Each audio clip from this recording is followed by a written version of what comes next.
Today, I have a very special guest with me. I first found out about Dr. Brooke Goldner from one of my listeners who asked me to check out her program to reverse lupus. She is a medical doctor and author of multiple best-selling books, including Goodbye Lupus and Goodbye Autoimmune Disease, and she has a very compelling personal story. I'm Dr. Vicki Petz Casper. I practiced obstetrics and gynecology for 20 years until I landed on the other side of the sheets as a very sick patient. When my own body betrayed me, I took a handful of pills to manage my disease and another handful to counteract the side effects. My health was out of control. Through surgery, medications, and lots of prayers, I regained my strength only to face another diagnosis. My doctor challenged me to make radical changes through lifestyle medicine. Now I feel great and I want to help you make changes that make a difference. Healthy Looks Great on You podcast takes you to many medical schools so you can learn the power of lifestyle medicine. If you're ready to take control of your health, you're in the right place. Whether you're focused on prevention or you're trying to manage a condition, I'll give you practical steps to start your own journey toward better health, because healthy looks great on you. I am so excited to have Dr. Goldner on our program today. Dr. Goldner, tell us a little bit about yourself and your program. Well, I'm a disease reversal specialist. And so what that means is I specialize in how nutrition and lifestyle impact cellular repair and immune function. And it sounds kind of weird, I'm a pioneer in this field, but it all came from my own experiences. So I was actually a patient long before I was a doctor or an author or any of the things that you mentioned in my intro. I was diagnosed with lupus at 16. And it is Lupus Awareness Month, and so it's important to highlight this, but really it's important to highlight it all the time, that people are getting sicker and sicker. Lupus has become even more prevalent. But back when I was diagnosed at 16 in the 90s, it was something that wasn't even heard of in people as young as I was. Now I've actually helped kids as young as 2 reverse this disease. But back at 16, I had arthritis, migraines, I had rashes, and I had kidney failure. So to survive my own childhood, I was on high doses of medications every day. I was actually given experimental treatments because the current medications at the time weren't enough to save me. And my doctor said, if I didn't do the experiment, I'd be lucky to live 6 months. If you want to be convinced to doing an experimental treatment by your doctor, that's actually exactly what to tell someone. So obviously I'm sitting here and it worked, but it was very difficult. I mean, from 16 to 18, when most kids are thinking about college and prom, I was thinking about those things and how to study for my AP tests around my chemotherapy sessions so that I, would be able to get all the work done in between all the vomiting. So it was difficult, but I came from a family that's extremely resilient, one in which I learned that you can't control what happens to you, but you can control what you focus on and the future you want to have. I come from a family of refugees from the Holocaust. So my family, they're survivors and they're gritty, and they've also always focused on love and joy and passion. And so I was told, you're not this disease. You will do beautiful things in this world. You just got to focus on when you can do them and how to get them done rather than walk away from them. So I just decided if I was going to have a short life, I was going to pursue every dream and live at level 10. And that way, even if I went out early, I would have so much more done than maybe other people do in a whole lifetime. That's a normal length. So that's really how I got started. And I was very fascinated in the sciences already before I got sick, but the way my doctor saved my life inspired me too. And so I actually got my last chemo 2 weeks before starting college, and I'd gotten a scholarship to my first choice at Carnegie Mellon, and still graduated in the top 10 of my class in high school with all the illness, because I just studied around everything and worked hard and proved to myself that I could do hard and I could still succeed. And then I went on to medical school and I still had lupus, even though I was considered in remission with the kidney failure, meaning I could stop the chemotherapy treatments. I still had recognizable damage. I had protein in my urine, which shouldn't be there. I had abnormal labs. I still had positive labs for lupus all the time. I still took medications every day. But I was able to still move forward. I could take medicine for pain, for migraines, arthritis, everything, and still go on. In medical school, I got very sick again with a new antibody, and that's how lupus is too. It is chronic, it's inflammatory, and it progresses over time. And so at first, the disease attacked my joints, my kidneys, then it started attacking my blood and created blood clots. And so I was having mini strokes where blood clots were going into my brain, giving me double vision while I was rounding on my own patients in the hospital and medical school. And lupus, as an autoimmune disease, it's basically where your own immune system, which is supposed to be the defense for your body, right, to make sure that you stay well, instead, it's actually attacking your own tissues. And for me, that was, my kidneys and my blood, my joints, my skin for rashes, but it can be anywhere. It can attack the nervous system. It can attack the heart, the lungs, anywhere. And you never know where it's going to happen next. So med school, again, I got very sick. I had to take blood thinners and was told I had to inject myself every day for the rest of my life because of to avoid strokes. But don't hit your head because then you can bleed into your head. And that's just how I lived with it and still pursued every dream I had. And I thought that would be my life. And I thought maybe my contribution in medicine would be teaching my own patients that they could still prosper with chronic disease and being an example for them and a source of hope for them. And I thought that would be my role until I met my husband, who was a specialist in metabolism and how nutrition impacts fat loss and muscle building. That was his passion. But when we met and he wanted to marry a sick woman, and I told him, I can't have children. I'm going to become disabled. You're going to have to take care of me when I become disabled. I'm going to die at a young age. Like, this isn't really what most men want to sign up for. And he said, absolutely, that he'd take a short life with me than a lifetime with anyone else. And I decided to do his nutrition plan to look good for our wedding. And he had to make some adjustments to it because of my own dietary needs. I was the first vegetarian he'd ever met. And I did get the results that he got with his clients in terms of fat loss and muscle building. Went from a size 11 to a size 3 in 3 months. Wow. But I also, for the first time in my life, had no symptoms of lupus and normal labs. And the short version of the story is it has now been 20 years since that happened. It'll be 20 years in October. So just under 20 years. I've never had a relapse of lupus. Everything healed. I've never had a blood clot again. My kidneys are perfect. And I was able to have children. And I'm 48 years old. When I was told at 16, I might have 6 months to live. So everything that I thought would be my life didn't happen. And when I got well, my husband and I changed our focus to understanding how the nutrition that affects your metabolism could also affect cellular repair. And that's what we've been doing. We released our protocol to the public back in 2015. I do a lot of free work for the public. Every Wednesday, I do live Q&As. For Lupus Awareness Month, I have classes that are online for free.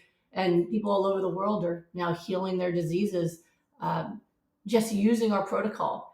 And it's been a beautiful, amazing thing. We work together, and now we've helped thousands of people around the world do the same. I just got a text from someone this morning who I've never met, who's just gone to my classes and read my books and letting me know that she healed her disease because of my stuff and wanted to say Happy Mother's Day to me.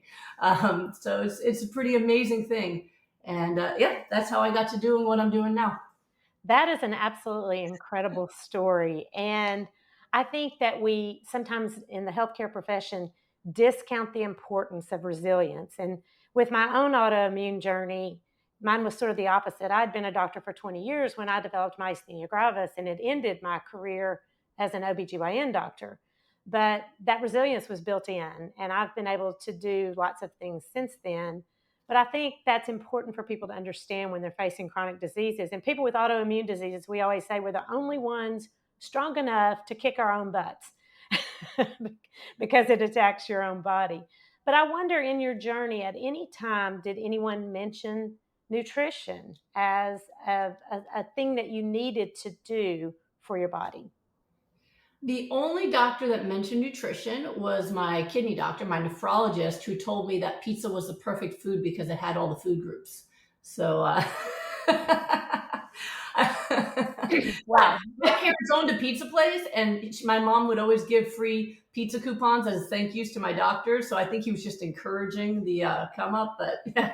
Yeah, well, and I've talked to people who have autoimmune diseases and even people specifically with lupus, and often they're told you should eat an anti-inflammatory diet. But No one really tells them what is that and how do you implement that. And if you Google it, oh goodness, you're going to find all sorts of garbage. It's one of the reasons why I do so much work for the public for free, is I want them to know, like, this is truth. It's freely available. I believe everyone should have the information that can save their life. My husband always says to save their wife, but it is really important that people can understand the difference. And it's one of those buzzwords of anti-inflammatory. Just this morning, I was looking at the news app. I like to look at my news app in the morning, and there were so many articles that use anti-inflammatory and saying your anti-inflammatory breakfast. I'm like, oatmeal? There's nothing anti-inflammatory in oatmeal. Like, tell me where it is. It's not there. But everybody wants to say they're anti-inflammatory. And in a lot of cases, diets that proclaim to be anti-inflammatory are just less inflammatory than maybe the standard Western diet, but they're not anti-inflammatory. To me, anti-inflammatory means it actually brings down the inflammation levels and heals the cells, heals the organs. And that's not the case for many of the protocols and programs that are highly touted by influencers online. So it is a big uphill battle to get really good information out there, because, now in the days of social media and everything we have, on the positive side, we can do what we're doing right now and talk and bring good information to the public.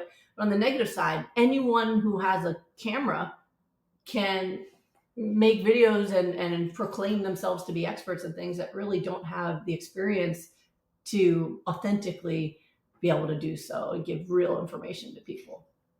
So, is it possible to tell us in a nutshell what's different about the advice you give? Yeah, so there's a few things. Number one, I'm 100% results based.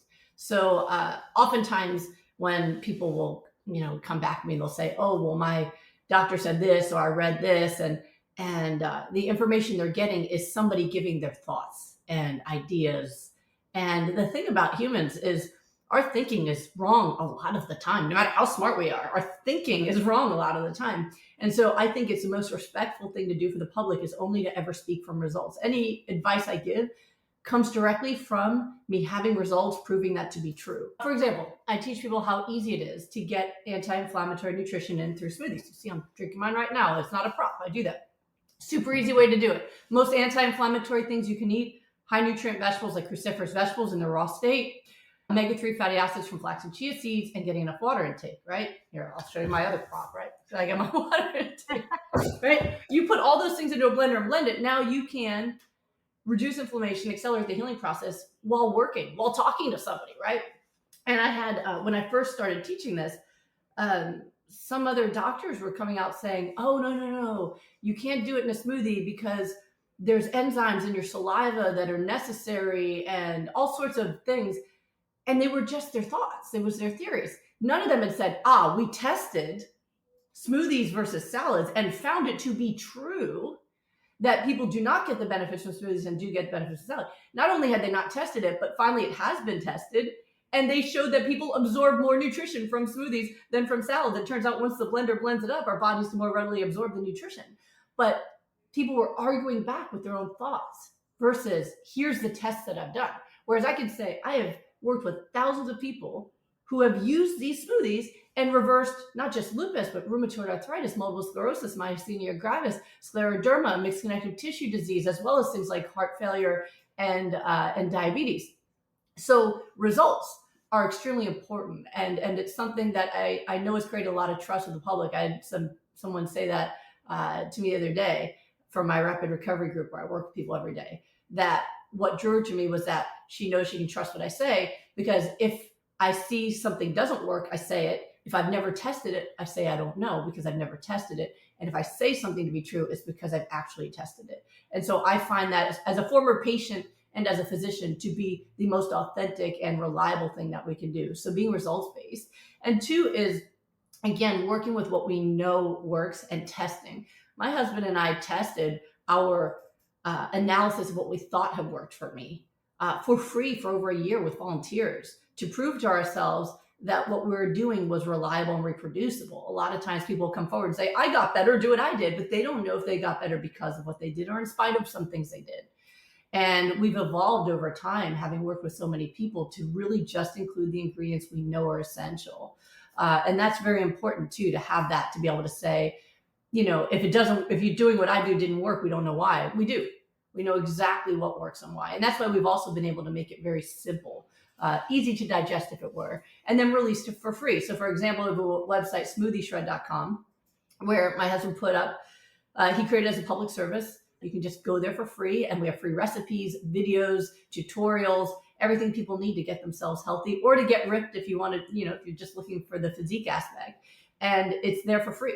We don't need to know your email address, nothing. So it's given there, but the smoothies are a way we've been able to simplify it, to say, oh, you don't want to eat a bunch of raw kale? Shove it into a blender, add the flax or chia seeds for your omega-3s, which create your metabolic rate, enhance cellular communication, enhance cellular repair, and create the anti-inflammatory immune system. You put that in, you add your water intake, fruit for flavor, blend it, and now you've got this really simple way to deliver maximal nutrition we call hypernourishment, which is an overdose of the nutrients your body needs to repair itself. And you can drink it through a straw. You don't have to sit all day thinking, did I get every color of the rainbow? Did I do this? Did I do that? You don't need to order supplements from Peru. You can just simply go to the supermarket and give your body what it needs to recover. And I get asked this question a lot. And I try to eat plant-based as well. But what about protein? People are always concerned that they're not going to get enough protein. Yeah, and they've been programmed to think that, right? So protein has been the thing that the animal industry has hung their hat on as a way to keep people hooked into their product, right? So the first macronutrient ever discovered was protein under the microscope. And scientists have ego. I discovered the key to life. I saw it. It's a protein molecule. That must be what we all need. And every time scientists think they've solved everything, it turns out later it was a mistake, right? Like they thought that benzodiazepines was the cure to anxiety. 20 years later, we're still trying to get people off of all the Xanax and they're shaking out of their skin, right? So whenever we think we found, the one thing, right, we're often wrong about that, right? And so everyone started saying protein, right? And even now that we know that the majority of diseases people are facing today are caused by an overdose in the highest protein products, like eating too much animal products is the reason we have heart disease as the number one killer. It's fueling the cancer epidemic. It's, colon cancer. We've known that for over 20 years that is fueled by high meat intake, right? As well as what we've seen with autoimmune diseases and other diseases that are progressing and spreading as the Western diet does. And yet in spite of that, every commercial, it's all about protein, right? So it is not anybody's fault if they think protein is important. In fact, even doctors today are still saying, oh, you need more protein for healing. You need more protein for your bone density. But again, it's not science and results based. So number one, we get protein from everything. Every amino acid we need is in plant foods. And the one way to know that you're getting enough protein is whether or not you are losing strength, right? So a lot of times what people are worried about, so I put people on intensive programs where they're really focusing on hypernourishment, high raw foods, right? They're not eating meat, they're not eating beans. Oh my God, are they just losing all their muscle? Not at all. We have professional athletes, when they get autoimmune disease, they usually come to us, and they really, especially because of my husband's expertise as well, want to work with people who understand exercise science, which is his specialty, as well as medicine. And he has found, so for example, he recently did a program called Rapid Recovery privately with an Olympic level athlete. And she had lupus. And then she was having trouble using her hands and she needed them for her sport. And at the 3-week mark, her labs were already negative for lupus. And when she went back to she was doing her training at the time, 5 hours a day of training. Her trainer said at the end of the 4 weeks of eating just these raw foods with no focus on any extra protein intake, no protein powders, nothing, just mostly salads and smoothies that were focused on high nutrient vegetables and omega-3. She broke her own personal records for speed and strength. And she was so effective, her trainers want her to stick with the program. They said, you've never been this good before. And so switching from the typical diets that are given to Olympic level athletes, focusing on your protein and all that, instead, she got better results doing it this way. And so the results, again, show the truth. And the results show that people continue to get stronger and fitter without any kind of focus on that additional protein. My husband also has a book called Miracle Metabolism, where he showed how he's developed his research over time and found that he could get fitter faster with more strength building and more breakthroughs in his own ability to lift, for example. So you can't be able to lift more without getting stronger, which means your muscles are growing, right? He was able to get those personal gains and break his own personal records faster on a plant-based diet with less than half the protein he needed to do the same thing on a meat-based diet, leading him to believe that we actually absorb and utilize protein better from plant sources. So it's a difficult thing for most folks to unwind because it's pounded into them from every source, from commercials to websites to even their own doctors who haven't really tested this. But the truth is, it's not really as important as it's made out to be, and we're already getting more than we need. Most people out there aren't Olympic level athletes. They're drinking a protein drink and they're sedentary. And if you drink excess protein drinks, if you eat excess protein containing foods and you're not exercising, it will build body fat, not muscle. You do not build muscle without exercise asking your body to build muscle. So it's a big mess. It's a big protein mess that we're still trying to unwind for people. And we have to fight people's beliefs many times when trying to get them into a program. And we always just tell them, listen, let's look at the results. Keep going to the gym. Let's see what happens. If you get weaker, we'll examine that. It doesn't happen. That's amazing. And I 100% agree with that. And again, I think it's important to focus on other things like purpose and resilience and joy.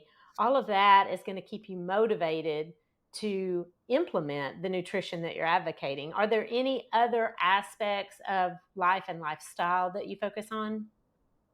Absolutely. So, my first book, Goodbye Lupus, is all about it's my story and the nutrition protocol, how to reverse 6 steps to reversing disease with supermarket foods. Very, very simple, short to the point book. And it's been effective. It was a bestseller it was pre-published all the way until recently. Now it's in second place only because I just released a new book that put it into second place. So it's very, very effective, but it's just focused really on the nutrition and the inspiration from my own story. But my second book, Goodbye Autoimmune Disease, that came out in 2019, was all about the other aspects of life that affect people's disease states. So things like depression and anxiety and trauma that raise people's inflammatory markers and make people sicker, but also then affect their ability to stick with the program. If you are someone who's depressed or anxious or traumatized, and you use food as comfort, for example, it's going to be very difficult for you to give up those things you're addicted to in order to then eat the foods your body needs to recover. And so as someone I'm a trauma specialist, and I find that I use that same muscle helping people every day in their nutrition and lifestyle, because you need to get to a place where you're emotionally so joyful and fulfilled that you don't need food to be fulfilling. It becomes so, right? Once you get used to eating healthy, after a few months of it, you actually start craving those foods, and it's so different. A lot of people think, cravings usually spike after the second week, and they'll think, oh, I can't do this. I can't live like this. And they often quit at the end of the second week,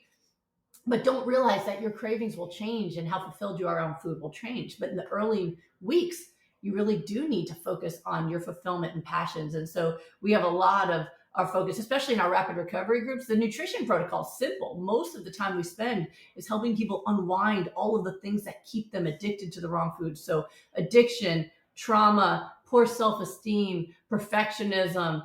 We work on forgiveness. We work on self-care. I teach people the pathway to joy and passion that has helped me and so many of my clients and patients also be able to live really amazing, happy lives even while sick, which then accelerates their recovery. So you're absolutely right that it is so multifaceted, and people who are already happy and purposeful find that within days to a few weeks of changing their diet, they already feel amazing. And then everyone else needs to work on all of those things at the same time. And it's one of the things that I love to do is hold people's hand through that process. I absolutely love that. I'm so excited that you were able to join me today and share all this wonderful information. I think the people that listen to me and have heard my story and my journey are really going to connect with this. I'm super excited. Thanks so much for being here. Oh, it's a pleasure. Thank you so much. The information contained in this podcast is for educational purposes only and is not considered to be a substitute for medical advice. You should continue to follow up with your physician or healthcare provider and take medication as prescribed. Though the information in this podcast is evidence-based, new research may develop and recommendations may change.